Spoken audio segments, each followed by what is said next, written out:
but now, because of the fact that literally a single terrorist can put something in the water or shoot something or shoot a missile, a small missile, and it's fairly close range because it is a tight area, and which is one of the reasons they've always used that as a weapon. Iran has always used that as an economic weapon, and it's not going to be able to be used very long. The Strait of Hormuz may be narrow, but could Iran's layered mix of missiles, mines, subs and drones really shut it down for months at a time? From Noor at 170 kilometers to Kada at 300 kilometers and Abu Mahdi beyond 1,000 kilometers, is Iran quietly building a missile wall that reaches far past the strait itself? With terminal dives near Mach 5 and warheads around 650 kilograms, are some of these missiles engineered to shred even modern warships in seconds? If Iran fires missiles, scatters mines, and unleashes drones together, how long would the world's most important oil lifeline actually stay open? With Abu Mahdi's 1,000-plus kilometer reach, are US carriers and support ships at risk even when they think they're loitering safely beyond Hormuz? The Strait of Hormuz may be only a narrow waterway, but Iran's layered arsenal is designed to shut it down for weeks or even months if fully activated. Around a fifth of the world's traded oil flows through Hormuz, turning it into the single most critical energy choke point on the planet. Analysts told Defense Security Asia that Iran can close the strait by using a layered anti-access area denial strategy rather than relying on any single silver bullet weapon. That strategy pulls together naval mines, anti-ship missiles, Midget submarines, surveillance drones and swarming fast boats acting in concert. Military planners warn that even a limited activation of this mix could halt commercial shipping for weeks before insurers and navies feel safe again.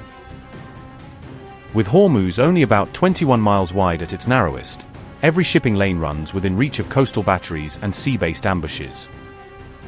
The real aim is not to sink every tanker, but to raise perceived risk so high that shipowners and insurers simply refuse to enter Hormuz at all. The tight geometry of the strait means Iran can threaten almost every vessel using relatively few well-placed assets. Past Gulf crises showed that suspending war risk insurance can freeze tanker movements even before the first missile is fired. All of this hinges on several weapons layers working together at the same time, not operating in isolation. Iran is assessed to maintain roughly 5,000 to 6,000 naval mines across several different variants in its inventory. The stockpile includes simple contact mines, drifting mines, and more advanced acoustic or magnetic influence designs. Small fast boats can rapidly seed large numbers of these mines without relying on big, easily visible mine layers. Kada-class Midget submarines can covertly lay mines inside key shipping corridors from just below the surface. Even the discovery of a single live mine forces navies into slow and complex clearance procedures in the channel. Clearance operations require divers, underwater robots and helicopter tow detection systems working for days. Past Gulf incidents show that just one mine strike or discovery can halt tanker movements for days at a time. Analysts say the uncertainty created by hidden mines is often more disruptive than actual ship destruction. Noor is derived from China's C-802 anti-ship cruise missile design, but has been adapted and built inside Iran. Its baseline range is around 120 kilometers, stretching closer to 170 kilometers in newer reported variants. The missile flies at near Mach 0.9 while skimming just meters above the sea surface. That low-altitude sea skimming profile slashes the radar detection time available to defending ships. A warhead of roughly 165 kilograms can severely damage large tankers or naval escort vessels. Launch platforms include truck-mounted coastal launchers, IRGC fast attack boats and larger naval ships. Noor batteries can fire salvos designed to saturate and overwhelm shipboard defense systems. Together, they allow persistent harassment of ships transiting the Hormuz approaches. Kada missile expands the basic Noor family concept out to roughly 200 to 300 kilometers of range. That extra reach lets Iranian batteries strike ships before they even enter the narrow Hormuz throat. Like Noor, Kada retains a sea-skimming flight profile to make radar detection and interception harder. Warheads near 200 kilograms increase destructive potential against both merchant ships and escorts. Mobile truck launchers can be repositioned frequently along Iran's long Gulf coastline. Kada forms part of a layered cruise missile saturation system aimed at escort fleets. It forces navies to defend against threats arriving from multiple angles and distances. In effect, it expands the denial zone well beyond the immediate choke point itself. Abu Mahdi is reported to exceed ranges of 1,000 kilometers, far beyond earlier cruise missile lines. It uses low-altitude sea-skimming flight to stay under or at the edge of radar horizons. Advanced guidance and mid-course updates are designed to track and hit moving ships at long range. Launch options reportedly include land-based batteries, naval platforms, and potentially air launch. This range allows Iran to threaten support vessels and carriers staging far outside Hormuz. Khalij Fars is derived from the Fatih 110 ballistic missile family, but optimized for anti-ship roles. It can reach targets roughly 300 kilometers from coastal launch sites along the Iranian shore. In terminal phase, it dives onto targets at estimated speeds between Mach 3 and Mach 5. A maneuvering re-entry profile is meant to complicate shipboard missile defense calculations. Its warhead is estimated at around 650 kilograms, giving it heavy strike capability. Road mobile launchers allow rapid repositioning and shoot-and-scoot tactics on land. The missile is designed to hit moving naval vessels rather than only fixed shore targets. It forces defending fleets to counter both ballistic and cruise threats at the same time. The IRGC Navy is believed to operate hundreds of small high-speed fast attack craft. Estimates put the total fleet in the several hundreds to over 1,000 boats. Many of these vessels can exceed 50 knots in the confined waters of the Gulf. They can be armed with rockets, anti-ship missiles, heavy machine guns, or even mines. Swarm doctrine relies on dispersed attacks from many directions at once. Their small radar cross-section and speed make tracking and engagement difficult. Even heavy attrition does not cripple capability because each unit is relatively cheap. Together, these boats form the inner harassment layer of any Hormuz denial campaign. Iran fields more than 20 Ghadir-class Midget submarines optimized for the shallow Gulf. Displacing around 120 to 125 tons, they are small enough to operate close to the seafloor in tight waters. Diesel-electric propulsion lets them run extremely quietly when submerged. Each boat can launch torpedoes or deploy naval mines against passing shipping. Their compact size makes sonar detection harder in warm, noisy Gulf conditions. They can lie in ambush along busy shipping routes and wait motionless for targets. Even suspected submarine presence forces escorts to slow down and deploy sonar screens. That, in turn, slows mine clearing and convoy protection missions dramatically. Shahd family drones give Iran persistent surveillance coverage over much of the strait. UAVs can track ship movements and help cue missiles, boats, or subs onto high-value targets. Loitering munitions can act as suicide drones, diving directly into ships or infrastructure.